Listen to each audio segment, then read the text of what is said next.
വിദ്യാഭ്യാസ മേഖലയിൽ അനുദിനം മാറ്റങ്ങൾ സംഭവിച്ചുകൊണ്ടിരിക്കുന്ന ഒരു കാലഘട്ടമാണിത്.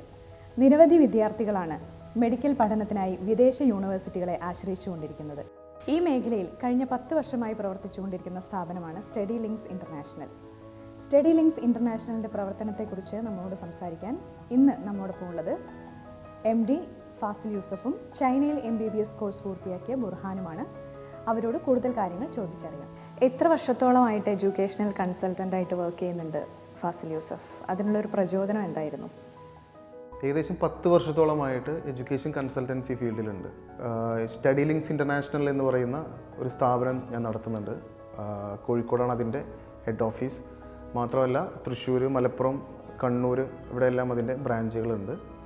ഏകദേശം 30ഓളം സ്റ്റാഫുകൾ അതിൻ്റെ കീഴിൽ വർക്ക് ചെയ്യുന്നുണ്ട്. സ്റ്റഡി ലിങ്ക്സ് ഇൻ്റർനാഷണൽ ഏതൊക്കെ കോഴ്സുകൾക്കാണ് വിദേശത്ത് പഠന സൗകര്യം ഏർപ്പെടുത്തുന്നത്? അതിൽ പ്രധാനപ്പെട്ടത് ഏതാണ്? അതൊക്കെ ഒന്ന് പറയൂ. എല്ലാ കോഴ്സുകൾക്കും സ്റ്റുഡൻസിനെ ഞങ്ങൾ വിദേശത്തേക്ക് അയക്കുന്നുണ്ട്. ഡിഗ്രി, സാധാരണ ഡിഗ്രി, PG, ഡിപ്ലോമ കോഴ്സുകളെല്ലാം ചെയ്യുന്നുണ്ട്. പ്രധാനമായിട്ടും MBBS കോഴ്സുകളാണ് സ്റ്റുഡൻസിനെ വിദേശത്തേക്ക് അയക്കുന്നത്. മുൻകാലങ്ങളിൽ നിന്ന് വ്യത്യസ്തമായിട്ട് ഇപ്പോൾ നമ്മുടെ രാജ്യത്ത് തന്നെ ഒരുപാട് ഓപ്ഷൻസ് ഉണ്ട് ഉന്നത വിദ്യാഭ്യാസ രംഗത്ത്. എങ്കിൽ പോലും കുട്ടികൾ ഒരു ഓവർസീസ് പഠനം എന്നുള്ള ഇതൊരു ഡ്രീമായിട്ട് കാണുന്നുണ്ട്, പ്രത്യേകിച്ച് MBBS പോലുള്ള കോഴ്സുകൾക്ക്. എന്തായിരിക്കും അതിനൊരു കാരണം? പ്രധാനമായും ഇന്ത്യയിൽ സീറ്റിൻ്റെ അവൈലബിലിറ്റിയാണ് അതിനുള്ള ഒരു കാരണം. ഏകദേശം 65,000-ഓളം സീറ്റുകളാണ് ഇന്ത്യയിൽ MBBS കോഴ്സിനുള്ളത്. പക്ഷേ 13 ലക്ഷത്തോളം കുട്ടികൾ അതിനുവേണ്ടി എക്സാം എഴുതുന്നുണ്ട്. ഇതേ ഒരു കാൽക്കുലേഷൻ കേരളത്തിലോട്ട് വന്നു കഴിഞ്ഞാൽ സെൽഫ് ഫിനാൻസിങ് കോളേജുകളും മെഡിക്കൽ കോളേജുകളും ഉൾപ്പെടെ 4,000-ഓളം സീറ്റുകളാണ് കേരളത്തിലുള്ളത്. പക്ഷേ കേരളത്തിൽ മാത്രം 3 ലക്ഷത്തോളം കുട്ടികൾ നീറ്റ് എക്സാമിനേഷൻ എഴുതുന്നുണ്ട്. അപ്പോൾ തന്നെ ഒരുപാട് ഇതിൻ്റെ ഒരു ഡിഫറൻസ് മനസ്സിലായല്ലോ. സ്റ്റഡി ലിങ്ക്സ് ഇൻ്റർനാഷണൽ വഴി വിദേശത്ത് MBBS പൂർത്തിയാക്കിയ ഒരാളാണ് ബുർഹാൻ. സ്വാഭാവികമായിട്ടും അവിടുത്തെ ഒരു പഠനത്തെക്കുറിച്ച് കൂടുതൽ സംസാരിക്കാൻ ബുർഹാന് കഴിയും. ഈ MBBS ചെയ്യണമെന്ന് തീരുമാനിക്കുന്ന സമയത്ത് അത് വിദേശത്തായിരിക്കണം എന്ന് ചിന്തിക്കാനുള്ള കാരണം എന്താണ്?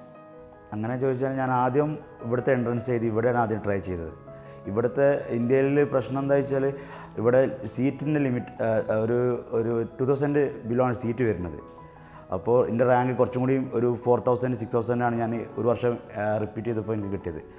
അപ്പോൾ ഞാനിപ്പോൾ ആ നേരത്താണ് ഞാൻ എൻ്റെ സീനിയേഴ്സ് അവിടെ പഠിച്ച് ഓൾറെഡി ഇവിടെ ജോബ് ചെയ്യുന്ന ആൾക്കാരുണ്ട്, അവരായിട്ട് ബന്ധപ്പെട്ട് അന്വേഷിച്ച് അങ്ങനെ അവർ പറഞ്ഞ ഏജൻസി ത്രൂ ആണ് ചൈനയിലേക്കും അതേപോലെ റഷ്യ കുറേ രാജ്യങ്ങളുണ്ട്. അങ്ങനെ എൻ്റെ ഒരു ഫ്രണ്ട് വഴിയാണ് ഞാൻ ഫാസിൽ ഖാൻ്റെ അടുത്തെത്തുന്നത്. അങ്ങനെ ഫാസിൽ ഖാൻ്റെ അടുത്തെത്തി എനിക്ക് അത് കമ്പാരിറ്റീവ്ലി ബെറ്ററാണ് തോന്നി. അങ്ങനെ ഞാൻ പിന്നെ ആ ടൈമിലാണ് ഞാൻ ചൈനയെ പറ്റി അധികം പഠിക്കാൻ നോക്കിയത്. പിന്നെ എനിക്ക് എങ്ങനെയെങ്കിലും അവിടെ എത്തണം, ഒരു എക്സ്പ്ലോർ, ഒരു പുതിയ രാജ്യമാണ്.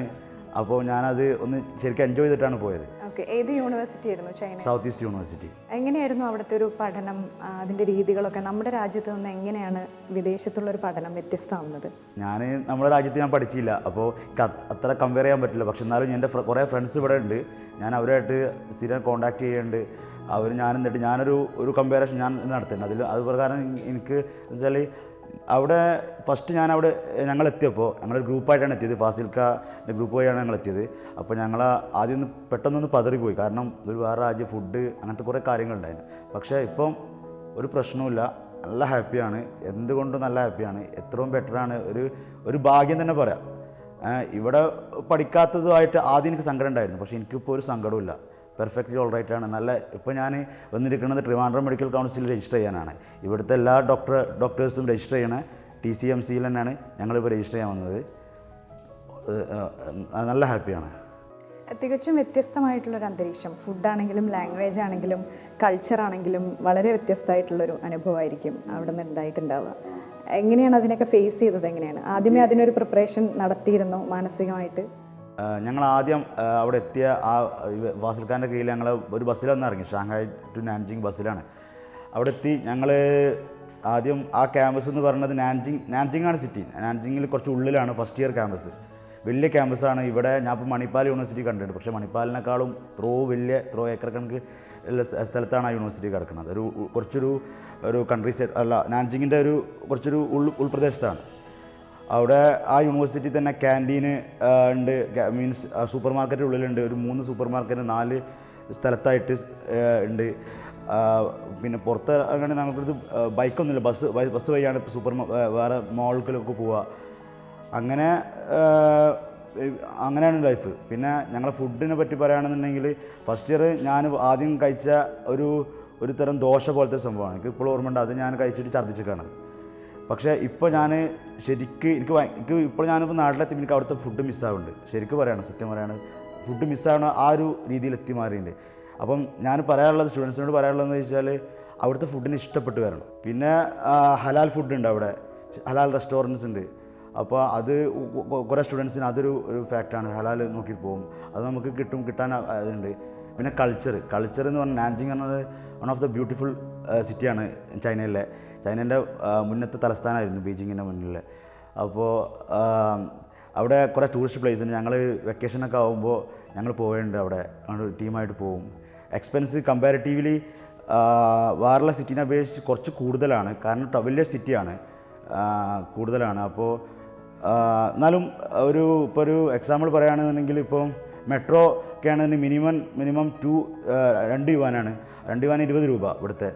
അപ്പോൾ എനിക്ക് തോന്നുന്നത് ഇവിടുത്തെ മെട്രോയിലും ആ ഒരു റേഞ്ച് ആയിരിക്കും എക്സ്പെൻസ്. സാധാരണ ഇപ്പോൾ എൻ്റെ വീട്ടിൽ നിന്ന് എനിക്ക് ഫസ്റ്റ് ഇയർ ഒരു മന്ത്ലി എനിക്ക് എൻ്റെ ഉപ്പ അയച്ചിരുന്നത് 5,000 ആയിരുന്നു. പിന്നെ അക്കാദമിക് ലെവൽ പറയുകയാണെന്നുണ്ടെങ്കിൽ പിന്നെ ഞാനിപ്പോൾ സീനിയറാണ്, അപ്പോൾ കുറേ ജൂനിയേഴ്സിൻ്റെ അച്ഛന്മാർ എന്നെ വിളിച്ച് ചോദിക്കുന്നുണ്ട് അവിടുത്തെ അക്കാദമിക്സിനെ പറ്റി. അപ്പോൾ ഫസ്റ്റ് ഇയർ ആണെന്നുണ്ടെങ്കിൽ അനാറ്റമി ഇവിടെ പോലെ തന്നെ ഉള്ള അനാറ്റമി, ഫിസിയോളജി, എംബ്രിയോളജി അതുപോലെ ഫസ്റ്റ് ഇയറിൽ. പിന്നെ സെക്കൻഡ്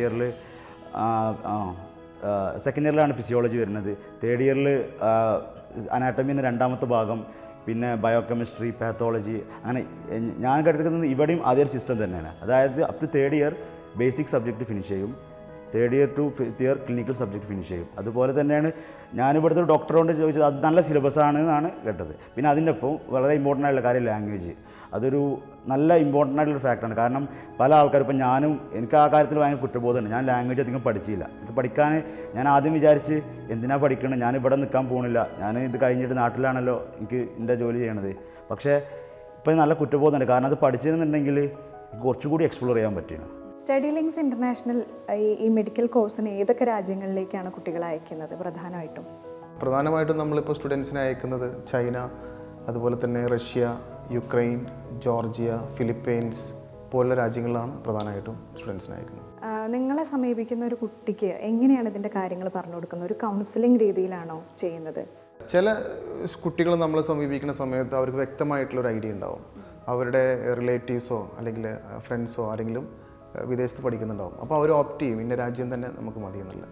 ചില സ്റ്റുഡൻസിന് നമ്മൾ ഓരോ യൂണിവേഴ്സിറ്റികളിലും, ഉദാഹരണത്തിന് ചൈനയിൽ ഏകദേശം 400ഓളം മെഡിക്കൽ യൂണിവേഴ്സിറ്റികളുണ്ട്. അതിൽ 45 യൂണിവേഴ്സിറ്റീസ് മാത്രമാണ് ഇന്ത്യൻ മെഡിക്കൽ കൗൺസിൽ അംഗീകരിച്ചിട്ടുള്ളത്. അപ്പോൾ ഓരോ യൂണിവേഴ്സിറ്റികളും ടോപ്പ് റാങ്കിങ്ങിൽ വരുന്ന യൂണിവേഴ്സിറ്റികളെ പറ്റിയിട്ടും അതുപോലെ തന്നെ നമ്മുടേതായുള്ള സ്റ്റുഡൻസ് പഠിക്കുന്ന യൂണിവേഴ്സിറ്റികൾ ഞങ്ങൾ ഇൻട്രൊഡ്യൂസ് ചെയ്യും. അവർക്ക് യൂണിവേഴ്സിറ്റി തിരഞ്ഞെടുക്കാൻ ഞങ്ങൾ ഹെൽപ്പ് ചെയ്യാറുണ്ട്. എങ്ങനെയാണ് നിങ്ങൾ യൂണിവേഴ്സിറ്റികളെ തിരഞ്ഞെടുക്കുന്നത്? അതിനുള്ളൊരു മാനദണ്ഡം എങ്ങനെയാണ്? പ്രധാനമായിട്ടും ഏകദേശം 55 രാജ്യങ്ങളിൽ ഇന്ത്യൻ സ്റ്റുഡൻസിന് പഠിക്കാൻ പറ്റും MBBS.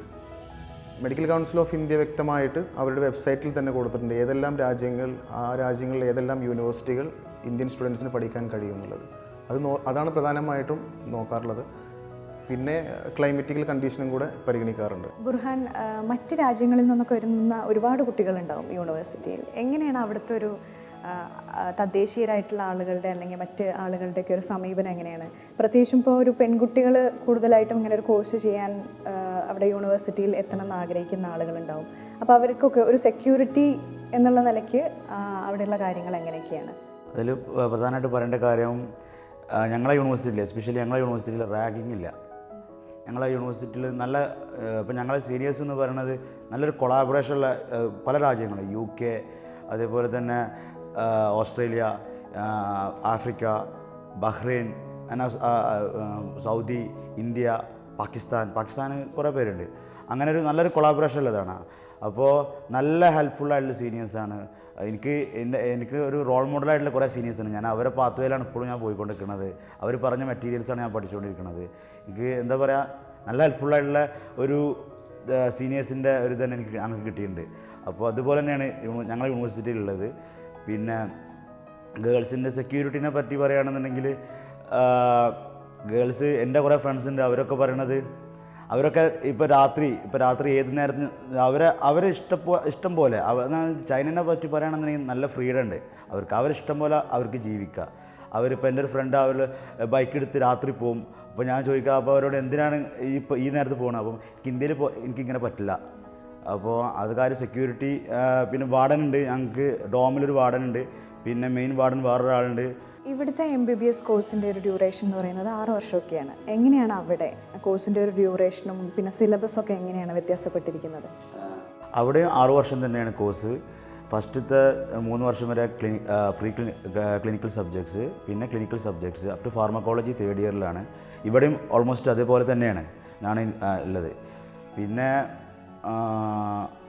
ഫസ്റ്റ് ഇയർ ഇപ്പോൾ ഫസ്റ്റ് 3rd ഇയറിൽ ഞങ്ങൾ പഠിക്കുന്ന സബ്ജക്ട്സ് എന്ന് പറയുന്നത് 7 സബ്ജക്റ്റാണ് ഇമ്പോർട്ടൻ്റ് ആയിട്ടുള്ളത്. കാരണം അനാറ്റമി, ഫിസിയോളജി, ബയോകെമിസ്ട്രി, പാത്തോ, ഫാർമ, പിന്നെ അതുപോലെ ബേസിക് സബ്ജക്ട്സ്. പിന്നെ ക്ലിനിക്കൽ സബ്ജക്ട്സൊക്കെ മാറും, സർജറി, ഇൻറ്റേർണൽ മെഡിസിൻ. പിന്നെ ഞങ്ങളവിടെ ഉപയോഗിക്കുന്ന ബുക്സ് എന്ന് പറയുന്നത് ഇന്ത്യൻ ഓതേഴ്സിൻ്റെ ബുക്സാണ് ഞങ്ങളവിടെ പഠിക്കാൻ ഉപയോഗിക്കുന്നത്. ഞങ്ങൾ ലൈബ്രറീസിൽ ഇന്ത്യൻ ഓതേഴ്സിൻ്റെ ബുക്സ് ഉണ്ട്. എല്ലാ ഇന്ത്യൻ ഓതേഴ്സ് മാത്രമല്ല ഇൻ്റർനാഷണൽ ഓതേഴ്സിൻ്റെ ബുക്സും ഉണ്ട്. ലൈബ്രറിയൊക്കെ എന്ന് പറയുന്നത് ഇപ്പോൾ എപ്പോഴും ലൈബ്രറിയിലാണ് അധികം ടൈം സ്പെൻഡ് ചെയ്യുക. കാരണം അവിടെ ക്ലാസ് ടൈം അധികം ഉച്ച വരെ ഉണ്ടാവുള്ളൂ. പിന്നെ അവിടുന്ന് അങ്ങോട്ട് ഞങ്ങൾക്ക് ടൈം കിട്ടുകയാണ് രാത്രി വരെ. എന്നെ സംബന്ധിച്ചിടത്തോളം എനിക്ക് പഠിക്കാൻ നല്ല ടൈം കിട്ടിയിട്ടുണ്ട്. അവിടെ നിങ്ങളുടെ കോഴ്സിൻ്റെ ഭാഗമായിട്ട് രോഗികളുമായിട്ടൊക്കെ ഇടപഴകേണ്ടി വരുമോ? പ്രാക്ടിക്കൽ ക്ലാസ്സുകൾ ഉണ്ടാവുമായിരിക്കും. ഞങ്ങൾക്ക് 3rd ഇയറിൽ ഡയഗ്നോസ്റ്റിക്സ് എന്ന സബ്ജക്റ്റ് ഉണ്ട്. അതിനാണ് ഞങ്ങൾ ആദ്യമായിട്ട് ഹോസ്പിറ്റലിൽ പോകുന്നത്. അപ്പോൾ കാര്യങ്ങൾ ഡോക്ടേഴ്സ് അധികം ആ നേരത്തൊക്കെ അത് ഡിപ്പെൻസ് നമുക്ക് എത്ര ചൈനീസ് അറിയാമെന്നുള്ളതാണ്. ഇപ്പം ചില സ്റ്റുഡൻസിനൊക്കെ നല്ല ചൈനീസ് അറിയാമെന്നുണ്ടെങ്കിൽ അവർക്ക് പേഷ്യൻ്റായിട്ട് നേരിട്ട് ഇൻട്രാക്ട് ചെയ്യുക. എനിക്ക് ആ കാര്യത്തിൽ കുറച്ച് വീക്കാണ്. അതുകൊണ്ട് ഞാൻ ഒരു ട്രാൻസ്ലേറ്റർ, ഒരു ഡോക്ടർ ഉണ്ടാവും, അത് പറഞ്ഞു തരും. ചൈനീസിൽ എന്താ പേഷ്യൻ്റ് പറയണത് അത് ഞങ്ങൾക്ക് ഇംഗ്ലീഷിൽ പറഞ്ഞു തരും. അങ്ങനെ ചെയ്യാറ്. വിദേശത്തെ MBBS ചെയ്യാൻ ഇറങ്ങുന്ന ഒരാൾക്ക് സ്വാഭാവികമായിട്ടും ഉണ്ടാവുന്നൊരു സംശയം അവിടെ ഈ കോഴ്സ് ചെയ്ത് വന്നതിന് ശേഷം ഇന്ത്യയിൽ അതിൻ്റെ ഒരു വാലിഡിറ്റിയെ കുറിച്ചായിരിക്കും. അതിനെക്കുറിച്ച് ബുർഹാൻ എന്താണ് പറയാനുള്ളത്? സ്വാഭാവികമായിട്ടും ബുർഹാനും തുടക്കത്തിൽ അങ്ങനെ ഒരു കൺഫ്യൂഷൻ ഉണ്ടായിരുന്നു. ഓഫ്കോഴ്സ് ഞാൻ പറയുകയാണെന്നുണ്ടെങ്കിൽ MCA ആണ് ആ ഒരു വലിയൊരു തെറ്റനായിട്ടുള്ള നമ്മളെ മുന്നിലൊരു ടാർഗറ്റ്. നമ്മൾ ഫസ്റ്റ് ഇയർ മുതലേ ഒരു പേടി സ്വപ്നമായിട്ട് അത് പാസ്സാവോ.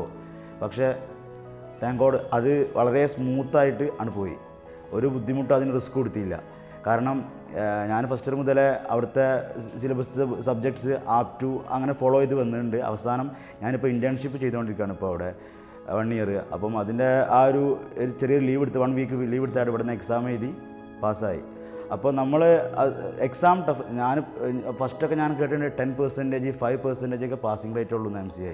പക്ഷേ അത് എന്താണെന്ന് വെച്ചാൽ അങ്ങനെ പാസിംഗ് റേറ്റ് കുറയാനുള്ള കാരണം വെച്ചാൽ അവിടെ ഫ്രീഡം കൂടുതലാണ്. അപ്പോൾ സ്റ്റുഡൻസ് അവിടെ പോയിട്ട് പല ഡയറക്ഷനിലും അവരാരും ഒന്ന് ഇവിടെ മോനെ പഠിക്കുമെന്ന് പറയാൻ ആരുമില്ല. അപ്പം പല ആൾക്കാർ പഠിക്കേണ്ടവർ പഠിക്കും, കളിക്കേണ്ടവർ കളിക്കും. അപ്പം പല സ്റ്റുഡൻസും അവസാനം വെച്ചിട്ടാണ് ഇത് നോക്കാൻ പോകുന്നത്. ഇപ്പം 5 വർഷം സബ്ജക്റ്റാണ്. അപ്പോൾ അവസാനം വെച്ച് നമ്മൾ പഠിക്കാൻ നോക്കുമ്പോൾ നമുക്ക് ടോട്ടൽ കവർ ചെയ്യാൻ പറ്റില്ല. 6 മന്ത് കൊണ്ട് ഓൾ സബ്ജക്ട്സ് കവർ ചെയ്യാൻ പറ്റില്ല. ആ ഒരു ബുദ്ധിമുട്ടുകൊണ്ട് പല ആൾക്കാരും തോൽക്കാൻ കാരണം ഫസ്റ്റ് ഇയർ മുതൽ പഠിച്ചു വന്നാൽ ഈസി ആയിട്ട് ക്രാക്ക് ചെയ്യാൻ പറ്റും MCA, മെഡിക്കൽ കൗൺസിൽ ഓഫ് ഇന്ത്യൻ്റെ എക്സാം. അത് പാസ്സായി കഴിഞ്ഞാൽ ഇപ്പോൾ ഞങ്ങൾ ചെയ്ത് ട്രിവാൻഡ്രം മെഡിക്കൽ കൗൺസിൽ രജിസ്റ്റർ ചെയ്ത് പ്രൊഫഷണൽ രജിസ്ട്രേഷൻ ചെയ്ത് നിൽക്കുകയാണ്. ഇപ്പോൾ ഇനിയൊരു 6 മന്ത് കഴിഞ്ഞാൽ ആ രജിസ്ട്രേഷൻ കിട്ടി കഴിഞ്ഞാൽ നമുക്ക് ഇവിടെ പ്രാക്ടീസ് ചെയ്യാം. അടുത്ത എപ്പിസോഡിൽ സ്റ്റഡി ലിങ്ക്സ് ഇൻ്റർനാഷണൽ വഴി ചൈനയിൽ MBBS പഠനം പൂർത്തിയാക്കിയ മറ്റൊരു വിദ്യാർത്ഥിയുമായി സംസാരിക്കാം.